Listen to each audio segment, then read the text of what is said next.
Greetings to all, name of Jesus Christ. మీ అందరికీ ప్రభువైన యేసుక్రీస్తు నామమున పేరిట ప్రత్యేకమైన వందనాలు దేవుని బిడ్డలారా. There was a rich man. లూకా శుభవార్తలో మనం చూస్తూ ఉంటే అక్కడ ఒక ధనవంతుడైన ఒక వ్యక్తిని మనం చూస్తూ ఉన్నాం. Who was dressed up purple and find light and peace every day. కాబట్టి ఆ ధనవంతుడు ఏం చేస్తున్నాడంటే ప్రతిరోజు చక్కగా తింటున్నాడు, ఊదా రంగు వస్త్రాలు వేసుకొని చక్కగా సన్నపు నార దుస్తులు ధరించుకొని ప్రతిదినము తింటున్నాడు, నిద్రపోతున్నాడు, సుఖిస్తూ ఉన్నాడు ధనవంతుడు. There was a poor man. మనం అదే ప్రాంతంలో మనం చూస్తూ ఉన్నాం ఒక పూర్ అంటే పేద వ్యక్తిని మనం చూస్తూ ఉన్నాం. Who was led at rich man gate. ఈ యొక్క పేద వ్యక్తి ఏం చేస్తున్నాడంటే ఆ ధనవంతుని ఇంట యొద్ద ఉండి ఏదైనా దొరుకునేమోనని పాపం ఎదురు చూస్తూ ఉన్నాడు. ఆ యొక్క అతను ఏదైనా సహాయం చేస్తాడేమో, ఏదైనా ఇస్తాడేమోనని పీదగా ఎదురు చూస్తున్నాడు. ఇక్కడ మనం చూస్తూ ఉంటాం బ్రతికినంత కాలం ఒక వ్యక్తి ఇష్టానుసారంగా బ్రతికాడు. తనకి దైవిక భయం లేదు, దేవుడు తగ్గించుకోమన్నాడు, దేవుడు లోబడమన్నాడు, ఎన్ని ఇచ్చినా నేను నన్ను స్తుతించాలని దేవుడు చెప్తే అతడు మాత్రం దేవుని భయం లేక తిని త్రాగి నచ్చినట్లుగా బ్రతికేసి అతడు చనిపోతున్నాడు. రెండోదిగా పేద వ్యక్తి చాలా తగ్గించుకొని దీనుడిగా భూమి మీద బ్రతికి అతడు కూడా చనిపోతున్నాడు. ఇక చనిపోయినాక ఏం జరిగిందో చూద్దాం. And was carried by angels to Abraham house.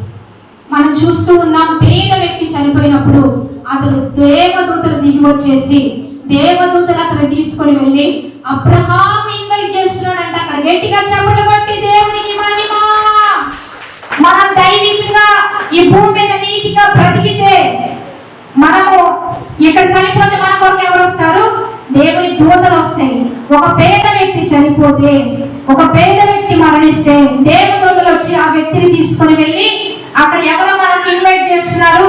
Abraham మనల్ని ఇన్వైట్ చేస్తూ అబ్రహాం యొక్క రొమ్మును హత్తుకునే విధంగా మరి ఒక మంచి భక్తుడు మనకి ఆహ్వానాన్ని తెలియజేస్తాడు.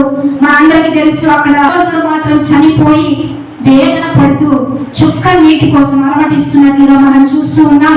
దీని నుంచి మనం నేర్చుకోవాల్సింది ఏంటంటే మనకి ఏది ఉన్నా లేకపోయినా దేవుని దగ్గర మనం తగ్గించుకొని నడుచుకుంటే బ్రతికినా సంతోషమే, చనిపోయినా సంతోషమే. అందుకని దేవుని బిడ్డలారా ఉన్న కొద్దిదాన్ని బట్టి ఎక్కడ దేవుణ్ణి వదిలిపెట్టొద్దు. నీకు చిన్న ఉద్యోగం ఉందా, ఇంకా నమ్మకంగా బ్రతకాలి, ఇంకా లోపడు మంచి స్థితి ఇస్తాడు, మంచి ప్రమోషన్స్ ఇస్తాడు. నువ్వు గాని తల తిక్కగా కొంచెం వ్యతిరేకత చూపించావా ప్రమోట్ చేసి కూర్చోబెట్టేస్తాడు. రాత్రికి రాత్రే భవనంలో ఉన్న వ్యక్తిని రోడ్డు మీద కూర్చోబెట్టేస్తాడు. యోసేపు బావిలో ఉన్న వ్యక్తిని భవనానికి చేర్చాడు కదా. ఇలాంటి స్థితి మనందరికి రావాలి. నీకున్న చిన్న దాంట్లో కృతజ్ఞత కలిగి జీవిద్దాం. చిన్న వ్యాపారమా, చిన్న సంపాదన, చిన్న కుటుంబమా, ఉన్నదాన్ని బట్టి తగ్గించుకో, ఇంకా లేపుతాడు, ఇంకా దీవిస్తాడు. అంతేగాని ధనవంతుని వలె నాకేంటి, నాకు ఉద్యోగం ఉంది, నాకు భార్య ఉంది, నాకు పిల్లలు ఉన్నారు, నా ఇంటికి అన్నీ వస్తాయి, ఇవన్నీ మనం చేయొద్దు. దీవించుకోవడం ఇంకా లోపడదాం, ఇంకా దీవించబడదాం.